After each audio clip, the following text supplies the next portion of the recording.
Strip's good. Ball stripped, and Maro Itoje pushing the ball back. Thanks to a strong second-half comeback and a series of key moments, it's 1-0 to the British and Irish Lions out in South Africa. In this video, I'm joined by Graham Forbes from the dead ball area, and we're going to look at the details of the attack, the defence and the kicking game, and we'll focus on both teams. It wasn't long before the Lions got a sharp reminder from Lokana Am that breaking the South African defence wasn't going to be easy, and it took a little while for the Lions to find a way through. A key feature of the Lions' attack is that they're more than happy to play a front line out ball, which South Africa's pods at the middle and back are trying to force, with the intention then to flood through the line out to put pressure on Ali Price's pass. But watch Curry, Itoje, Sir Olwyn Jones and Furlong here, blocking any Springbok forwards from breaking through. The strategy then aims to get outside of the South Africa corner defender. Daly and Henshaw run a slice move, where Daly aims to catch and either move the ball to Hogg or to drop off to Van der Merwe. But the timing is all wrong, giving Am a clear view of Daly, and he absolutely nails the tackle. And South Africa then follow through, gaining possession in a key position in the field, something I'll look at in a moment. Now this next example is much more like I'd expect from the Lions, and I'd bet on seeing something similar in the second test. The play starts with a 4-man line-out, and I love this double dummy which keeps the box focused on the back, giving Laws a clear jump in the middle. And the beauty of a 4-man line-out is the Lions are able to set up with what is effectively a phase play attack, with a pod of 9 and a pod of 10. South Africa have a well-organised flat-line defence, but the Lions know that both Lokana Am and Damian Delende are going to hunt high on the outside. So this first stage focuses on getting close to the gain line to interest the inside defence, and next time Henshaw would want to get even flatter, he then pulls back to bigger, running at a 45-degree angle. And this is the key moment. Conan's job running the lead line is to break the connection between Delende and Am, while Bigger hits Curry in what is a tunnel blocker, and Watson's circle line so neatly comes off. Because unlike the first example I showed you, Am is loaded by Conan's lead, Watson's inside support and Curry's outside line, he can't shoot as he'd like. Conan holds Delende, triggering Colby to jam in, as he's used to doing, which opens the door for Watson's circle around, and it's credit to the underfolding defence that this attack is shut down. The Lions may well have found some answers to the box defence, but they can't afford to make these kinds of silly errors. Okay, so we just had a look at the Lions and the way that they're attacking. I thought it'd be interesting to have a look at South Africa and the way that they attack. Obviously, they've come under a little bit of fire as to the variety that they've offered. I thought we might just have a look at the way that they take some of the scrum opportunities and the way that they use the kicking game within that. So this is early on in the first half. You can see in the backfield, the Lions have got Hogg in centre field, and then they've got their wingers up really flat. And this is a bit of a feature of the Lions' defence, which I would suggest is just enticing the kick opportunities. So free kick at scrum, South Africa take it quickly, but just look right-hand side, limited options to play, massive space on the left-hand side. So don't blame Faf de Klerk for going for the kick option, but I don't think there's anything else possible. The Lions are still 14-1, real nice kick, put them in behind. I absolutely love this from Watson. Has a real crack at it. Gets the Lions in centre field. And right now, South Africa will be anticipating a kick return. So Faf de Klerk, notice in the corner of the screen, he's holding back already. Already, the South Africans are making their way back. So they got 4 players in the backfield and a really well-organised chase line. So this is the blueprint of South Africans' play. Get in front of your team. Just notice that they're targeting, looking at the line, where's their 2 South Africans? As soon as they spot that, have a crack at it. And that's where that little break in the Lions' defence comes, and they'll want to be careful of that in the second test, which just gets a little half break, but nicely covered back on the inside. And then just notice the picture again, shape of 9, nothing too adventurous. Lions' defence is still playing flat. Notice both wingers, both staying flat, Van der Merwe and Watson. 13 men across the main front, 2 slightly dropped, and then Hogg still in the backfield. And at this point, I would strongly suggest that South Africa would be tightening this up if it wasn't for the fact they're on penalty advantage. They played to 10, knowing they're going to come back. And that really is the game for South Africa. Kick pressure, and we see the same thing from a scrum in their own half. So kick pressure, put the opposition back. If you get a kick return, try and play a couple of phases, tight phases. If they don't get any of those phases, then they're looking to kick again. In their own half, zero interest in playing rugby. So de Klerk immediately from this scrum, notice the Lions defence again, gives that big backfield, and it's a lovely kick from de Klerk, a little bit of slip from Hogg to make it that even more successful. But I suppose it comes down to discipline. It comes down to when the Lions don't give away penalties, we then see a very different picture, and we see that kick game starting to work in the Lions' favour. And this is an example. So in this example, this was where Daly went for that long-range penalty in the first half. The ball's been kicked back to the Lions. And at this point now, the Lions are a couple of phases in. And you notice that the Lions are able to work that really organised defence, and the fact they know South Africa are going to chase from the outside. So play the ball to the outside, and this is one of the features we've seen from the Lions pod play of 9, hit the outside man. Same principle now. Going to set themselves up a blocker. Notice de Klerk asking for players around the corner, but they're still going to go hard on the outsides. That defensive system is really consistent, but that's playing into the Lions' hands. Simple blocker, one pass, and a little nudge on the inside, probably create a little bit more of a hole, and is a great cover tackle. But that type of feature we're seeing from the Lions that we're not seeing from South Africa. Okay, so we'll just get into some stats with the story again. We'll start with the 22 entries. Amazingly, quite a low 22 entries. We can see Lions quarter 3, and we're going to touch on quarter 3 quite a lot throughout this video. We can see both sides had 3. We can see Lions had nothing in the first quarter, but quarter 2 and then quarter 3 are their key players. And then we see South Africa had 3 entries spread out across 2, 3 and 4. But interestingly, both sides scored 10 points from 22 entries and had an average entry of 3.3 points. So what that tells us is a lot of the points for the Lions came from penalties, as we'll see. So points per quarter. As I mentioned earlier, this quarter 3 is incredible for the Lions. 13 points in that quarter 3. So obviously the penalty at the start of the game, nothing in quarter 2, but quarter 3 and quarter 4. And that's something we've seen throughout this tour. Their performance after half time has been absolutely incredible. So they totally dominated this game statistically and on the scoreboard. So, 19 points. 19 points in the second half.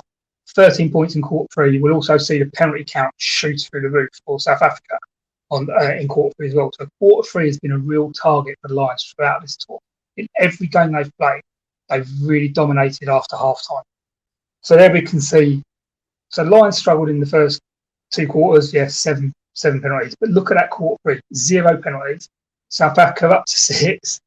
Lions have completely wrestled the game away from them. I don't know whether this is analysis in the first half or just them learning the referee and how to play the referee. But in every game we've watched, they've been able to really turn things around in that quarter 3. And quarter 3 has been pretty much, bar the Japan game where they had a hard start, quarter 3 seems to have been a real target area for the Lions.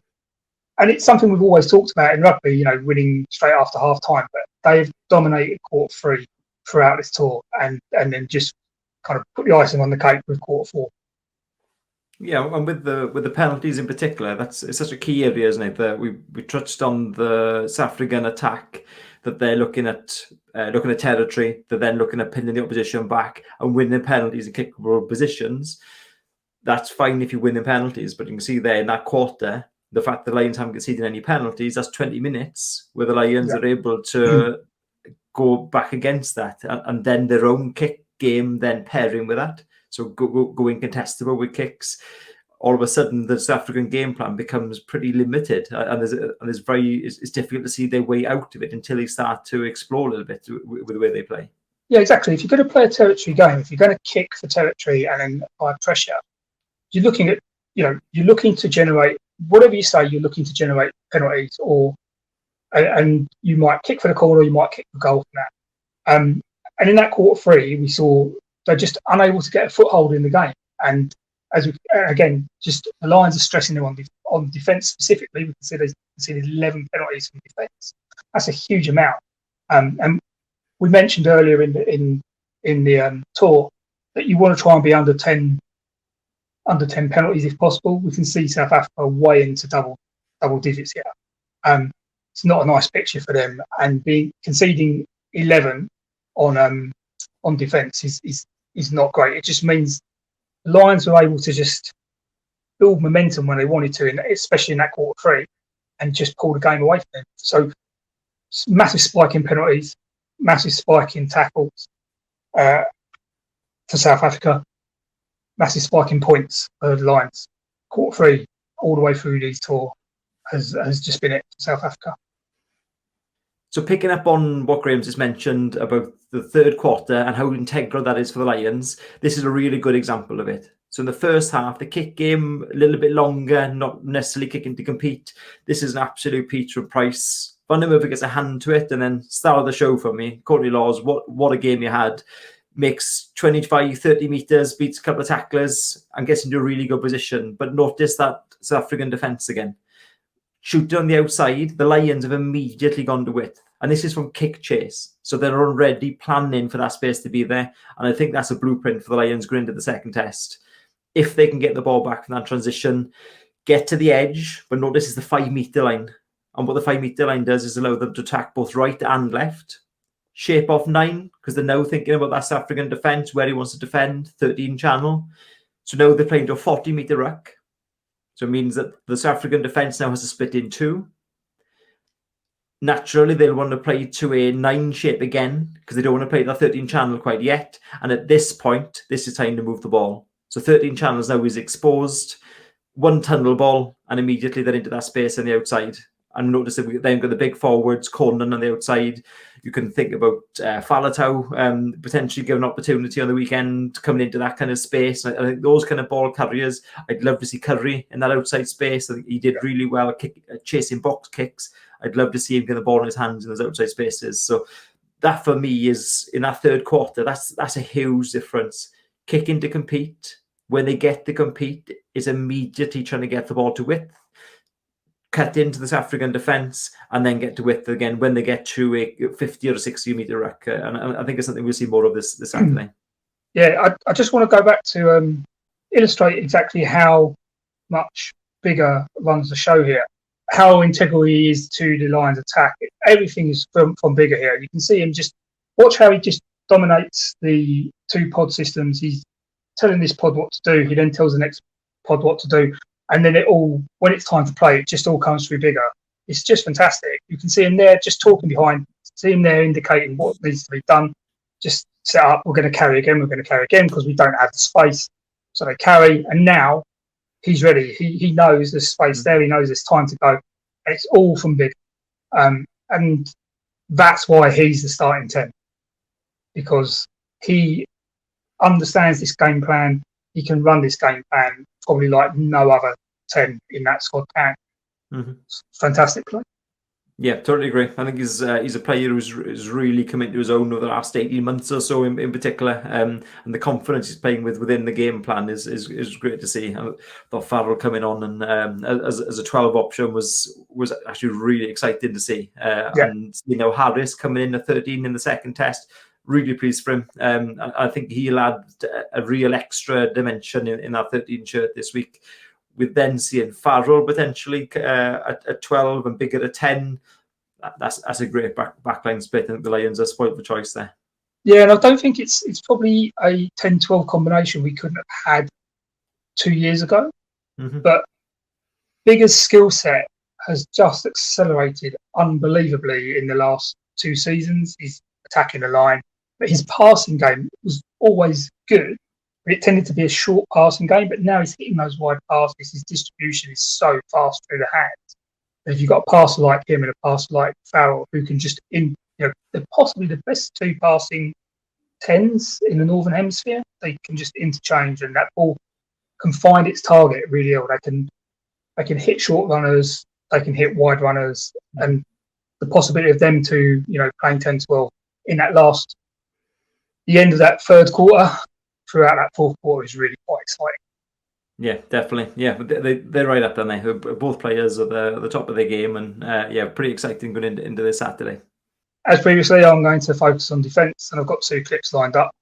The first one I want to look at how South Africa were manipulated by the Lions into. So obviously we saw a lot of kick chase at the weekend, and how the Lions were able to manipulate it so the South African defence was favourable to that kick chase scenario for the Lions. So key here is de Klerk and Pollard, and also Khaleesi, and we're going to see how the Lions take the decision makers out of the defensive line and then set up to exploit that short side again. So straight away, Henshaw comes in and Pollard. So Pollard and Khaleesi are both in the tackle situation now. So that's two key defenders. We can see de Klerk coming around the back. So that's Pollard on the ground. We can see this short side isn't really doing much. When he gets up, watch how he's indicating, telling the guys, because he's a decision maker in defence, he's telling the guys to get round. De Klerk now comes into the side and has to defend the ruck position, which you don't really want your 9 doing. You want him probably sitting in behind, so you want a forward in there. So now de Klerk's in the tackle situation and Khaleesi's there again. Pollard's now getting out to the whip. So that's your 3 main decision makers in defence, just completely out of the game. Don't forget, they don't have a Vermeulen this time around, who really ran the defensive bench. So Khaleesi's there, defending as the 9. He now comes in. So he's now on the wrong side of the ruck for the snapback. So that's the 9, 10, and 7, or our 7, out of the game. And we see the Lions come back short. And what they're doing is they know that South Africa are going to load this right side with the front row because they've come from the scrum. They're not going to chase hard and fold round. We know that short side's going to be a forwards, a front row defence. So they're going to kick. And what that means is South Africa have got all of their heavy front row now turning, trying to chase and support Colby. Van der Merwe is able to come in, get up, and this is why they're doing it. So now, as you can see, all the guys, okay, Van der Merwe has taken a ball. It is a knock on, and we go back to it, but we can see what the strategy here is you've now got forwards chasing back on a winger. So it's all about moving that defence into the middle and knowing they're going to low and then exploiting that defence. So South Africa have got a real issue here. And if Van der Merwe doesn't cut back in, that's probably would have been a try if not for the knock-on. Great bit of defence by Estevez to get back and make that tackle. So it's all about exploiting how South Africa set up their defence. So this is a real win for the analysts in my book. And this clip is about how the Lions transition from attack back into defence, and then just how they are just able to contain South Africa really easily. So it's turnover ball, Lions go to the air. Pollard comes forward and claims it. Good chase by Van der Merwe, goes down. We can see Lions already set up. They're ready to take that pod. There's no worries there. They're not going to get stressed. There might be a little bit of space between Toje and Wyn Jones, but they're ready for that. How Toje gets on that ball, I have no idea. It has to be illegal. He was the tackler. Cogger Smith does really well, comes in, rips it, but he gets absolutely smashed by Laws. So really, South Africa have got no other option but to go to the air, which we'll see in a second. Colby's obviously on the chase. Now we've got Van der Merwe and Price, and they're going to try and block Colby. And as we saw in last week's video with Jacek, the kick chase defence just isn't quite right for the Lions. We can see here they'll try and block it, but see them weaving it. It just doesn't do anything, and Colby's able to get up in the air. So that's a really nice bit of play by South Africa. They've made maybe 20 metres from that kick chase, got a nice fast ball. But what we can see straight away is Lions have mirrored up on that pod. That's fine. That's what we want. There's nothing going to happen in that pod that Lions can't contain with that 4-man press. They go straight through to Pollard. This is all about speed and getting the ball wide. Doesn't hold that pod unit. They can just straight out. Ball gets straight to LaRue. We can see Lions have mirrored up, but we can see from that kick that there's a 4-on-3 overlap. So Lions are just showing in that picture, as you illustrated earlier, that spacing behind. They're taking it every time. Realistically, you would have hoped somebody like LaRue would have been able to make that call, swap it over, go, knowing that the space was wide, maybe play it wide and stress that outside edge. Instead, they take the bait, they kick it long, and as previously, Hogg is there to clean it up. And in fairness, it's fantastic play by Peter Steph Dutoit. He gets in, it makes a turnover somehow. Price and Luke Cowan-Dickey, they get in, they close it down. That's good defence by them. So Lions have gone from being in a really positive place to now having to shut down the defence again. This is all fine. We can look at the numbers on that short side. It's really tight. They're overly present. We can see Hogg starting to move in the bottom again to just track that ball. So they can play that 14-1 because you've got a player like Hogg who's able to track the ball, cover the ground really fast. They don't have to worry about having a 32 split. It's fine. Hogg's doing all the work. So I mean, bigger in this case.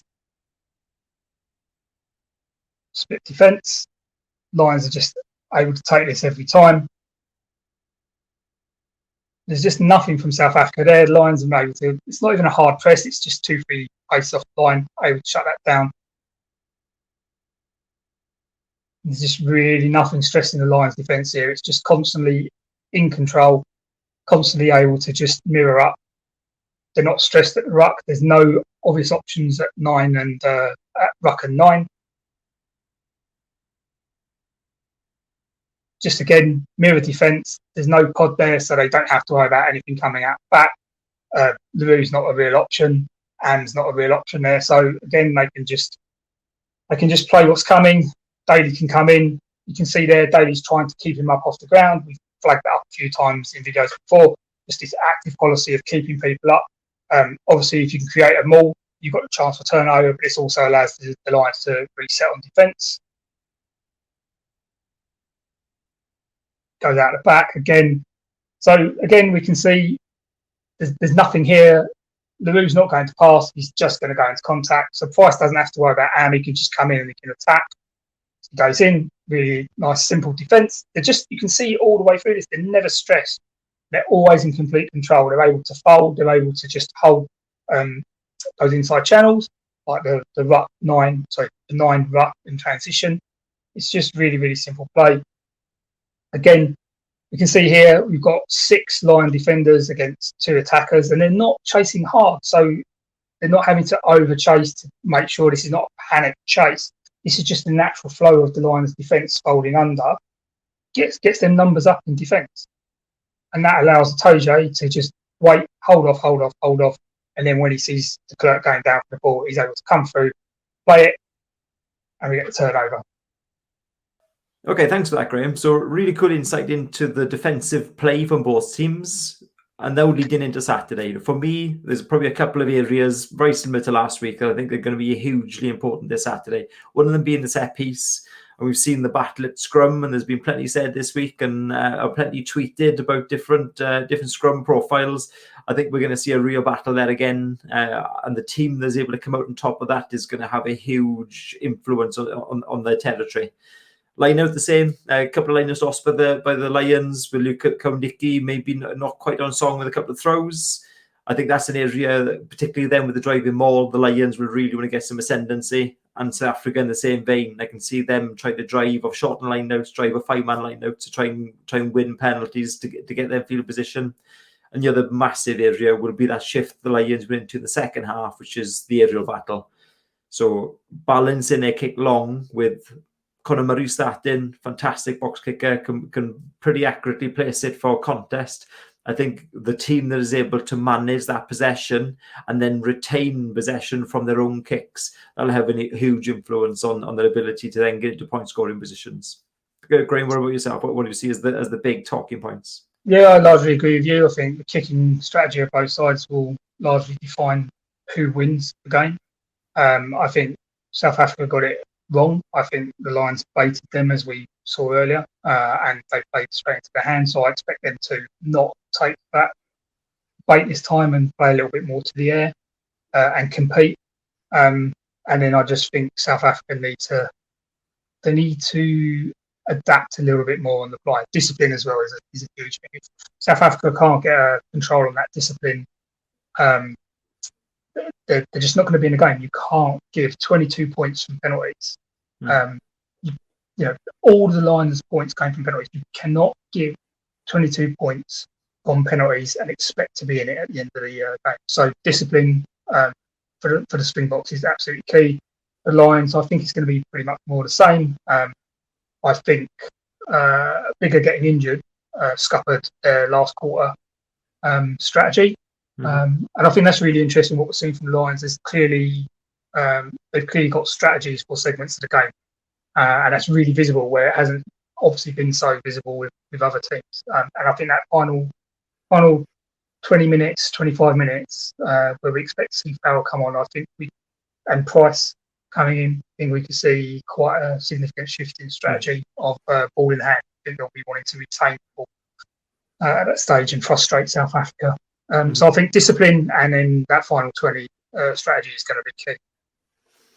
Yeah, it's pretty exciting, isn't it? So second test, potential for Lions to wrap up the series and potential for Warren Gatland to get the full spread. So having at least been successful in all three series with that draw in New Zealand. So lots to look forward to. If you enjoyed this video, please do leave us a comment down below. Also hit the like button. And indeed, we'd love to hear any thoughts or any questions you've got going forwards with the tests yet to come. So Graham, thank you for your time. We look forward to seeing you soon.